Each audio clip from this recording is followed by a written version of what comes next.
Oh Lord, hear me. Lord, please send her to me. Lord, please send her to me.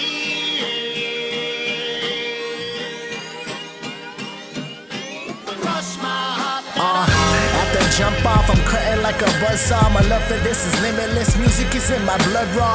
Run up on the drums like we got a problem, but guns drawn. They're clear, they're smoking barrels. Continue walking this unharmed. My name is Caroline Kabating Canlas, and my family first came to San Francisco. We always were San Franciscans in 1904, and I am now the fourth generation Filipino American.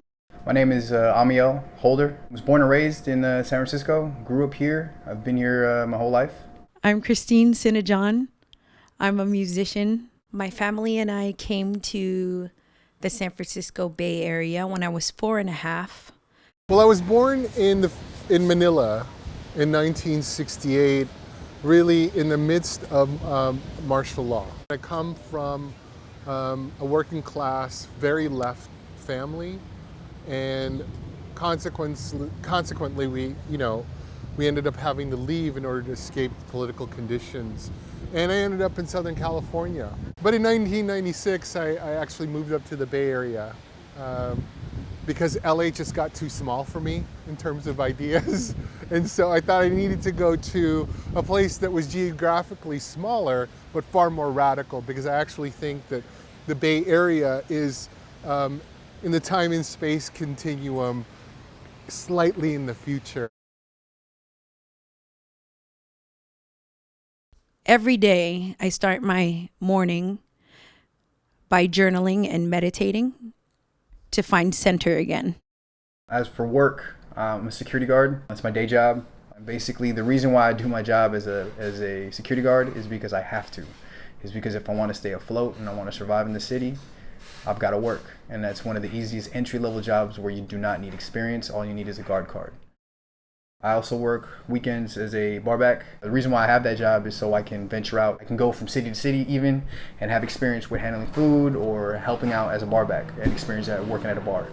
I was trained to be a multimedia developer, and then I was hired by the federal government. So I do mostly graphic and web design and writing, communications around energy and sustainability for the federal government. I believe in past lives, and I believe that I've been a babaylan. I came across it because I went in for my own Reiki healing session after I was having a hard time in my life. And it steered me into the direction of figuring out how I could get Reiki attuned to be able to heal myself and others. There's this satisfaction in being able to help other people alleviate any physical or emotional blocks through Reiki. And so being able to provide that for another person allows healing in return for me, my well-being, my soul. Are you going anywhere in particular that I need to do a look for? I enjoy putting makeup more on other people than on myself. I love being able to enhance a person's natural beauty, the beauty that is already there. It's a natural occurrence.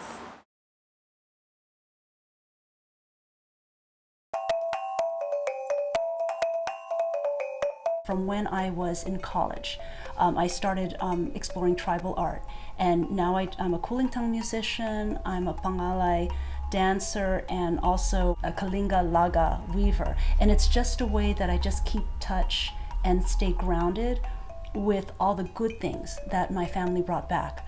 We wanted something new, we wanted freedom, we wanted a voice. That was why we came to America, but we brought back with it the things that were lovely about the Philippines.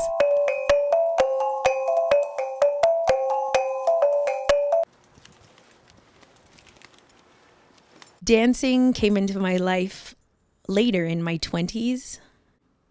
I didn't know I could dance until a Cuban grabbed me, and all of a sudden my body knew how to salsa. From a fellow salsa friend within the salsa scene, he introduced me to tango. Salsa is one of external energy, and I feel like tango is contained energy, but somehow they balance me out, having the two. And the fact that you're dancing with another human being as if you're one without communicating words still blows my mind every time that I dance.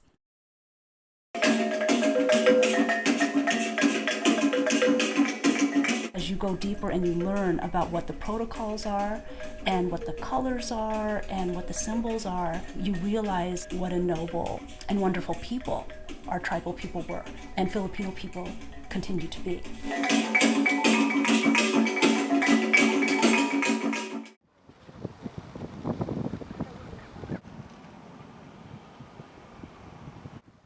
Singing for funerals,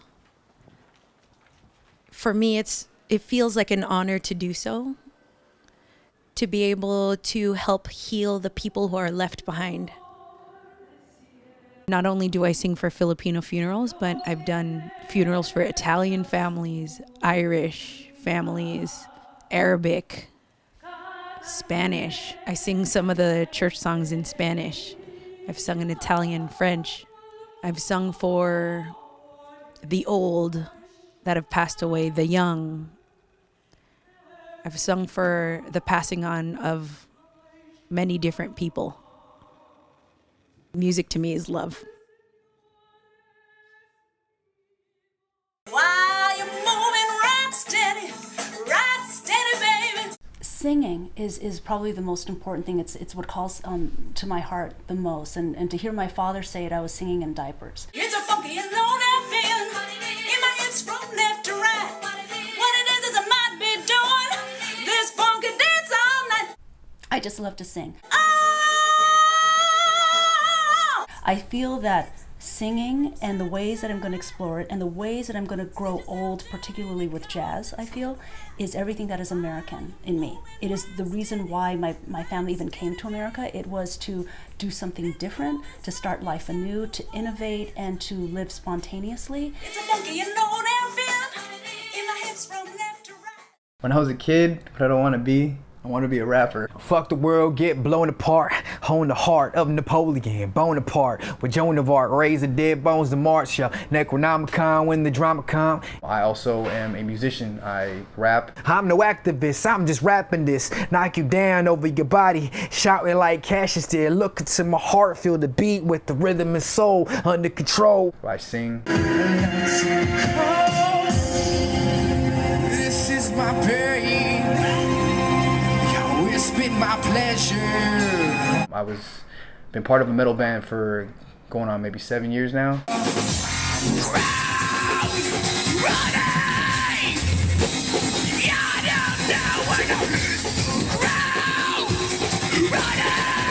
I'm also a hip hop artist where I freestyle, I rap, I write. These verses still are vicious, nose off blitzes, run up like a bird you. Witness and grimace, blood from the ceiling, ain't no point in healing, killing you and your children because I'm a sociopath. All that goodness. The reason why I do music is definitely because of connectivity. The connectivity between me and the group of people listening. So that whatever I'm going through, that they can know that they're not alone. And they can get through whatever they're going through. And that's how I get through my day. Music itself doesn't hurt you. It doesn't beat you up. It doesn't judge you. It allows you to be who you are, and you can say whatever the hell you want to say. And let the people judge whatever they want, but they're gonna listen to you regardless. And you're eternal. That's the beautiful thing about music. You're eternal. I feel like I'm an artist more than I'm a rapper, or I'm an artist more than I'm a singer or vocalist, because my art is in the lyrics that I write. It's in the picture that I'm painting when I'm writing. No different than when somebody's painting on a canvas. When I'm sitting there and I'm writing in my notepad, it's no different than you see a picture when someone's painting with color. I paint with color through words. As a kid, like 6 or 7, growing up in Manila, I had a fascination with elephants. And my mother would always tell the story that even before I really learned how to speak, I would just spend all day drawing elephants over and over again. And so that was one of my earliest experiences with art making. And another one that's more spiritual is kind of my love of the Hindu deity Ganesha, who is the elephant-headed god. The symbolism of Ganesha is first that, he's not Christian, which is really important in that I feel identify as left and queer, and I actually think he is like a queer god. He's known as the remover of obstacles, the god of dance, the god of mirthful gluttony, all of the things that kind of defy Western morality. So much of my work, at its best, is about creating different kinds of joy, which is really about engaging people in such a way that they're open. And once that openness happens, and more often than not, or almost always, or it can only happen, I would even argue, through art, then we have a real opportunity for a real discussion, a real exchange, and potentially even social change.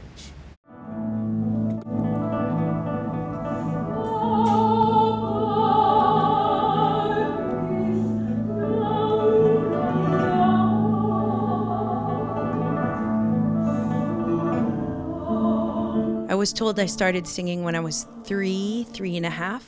Of all the things that I've started and stopped in my life, music is the one thing I feel like that has chosen me. I'm classically trained, and so that was the structure that I felt comfortable with after having gone through the San Francisco Girls Chorus. So I live, breathe, eat music, and it's most definitely my calling without a doubt.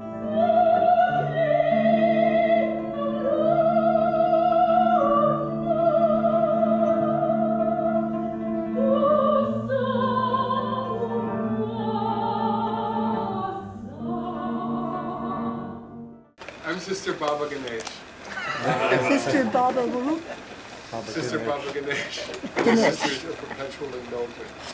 There's this one place in Chinatown that has all of this really good drag makeup for cheap.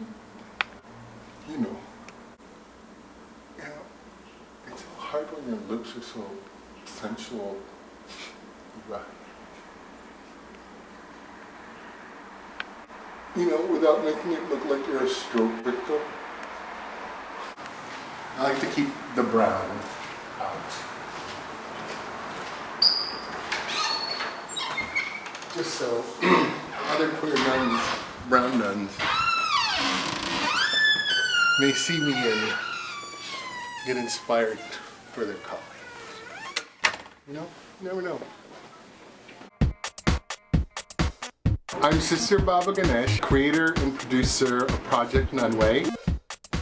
Project Nunway is a fashion fundraiser where sisters are paired with designers to create a look based on a theme and made from recycled or repurposed materials. Let's bring out Team Manila. My ate, my big sister Maria Manuel with Joel Papa. For the Filipino Americans, let's celebrate them. Repeat after me, Mabuhay!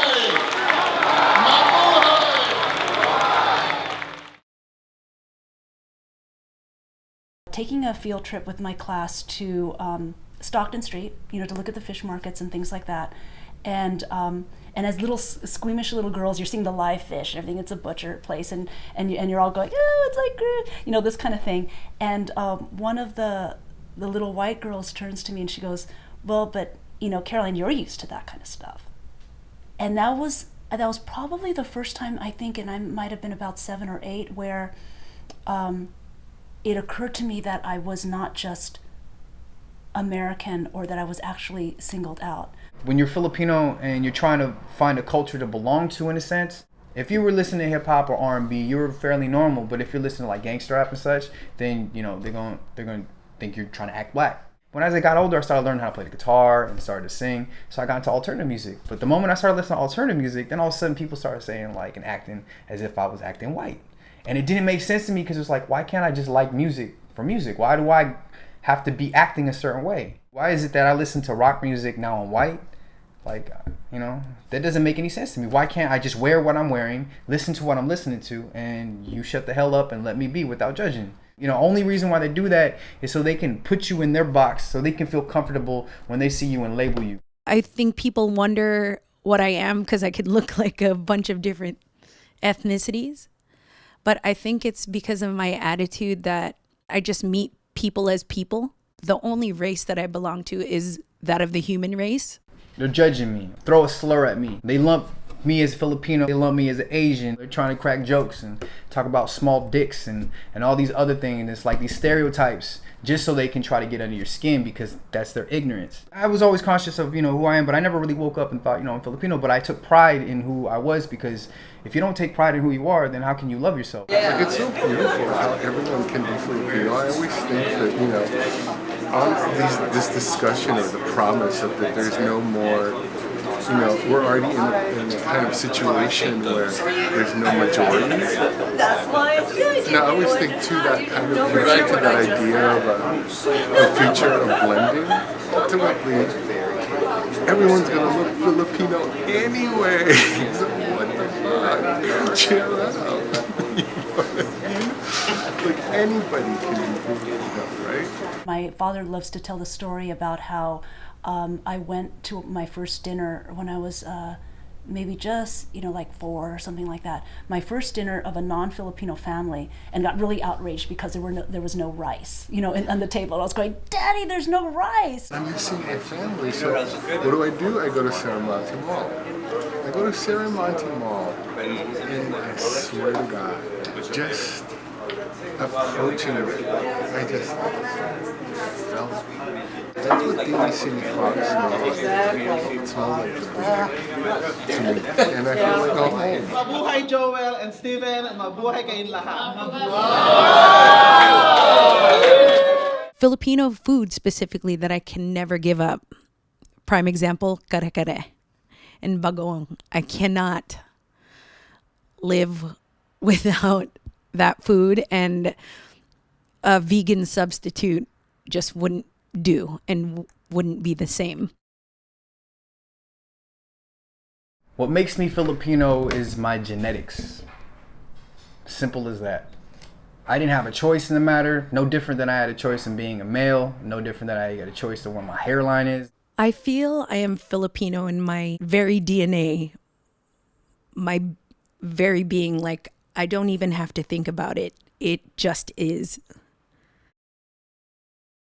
But I was always aware, being that I was born in the Philippines and I grew up in South San Francisco, Daly City area, where most everybody is brown.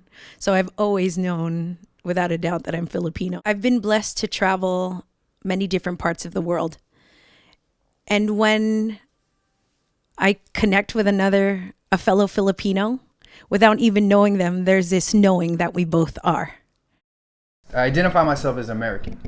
That's the only way that I can identify myself because it's all I know. I'm American. I grew up here. I went to school here. I got in trouble here. I got in fights here.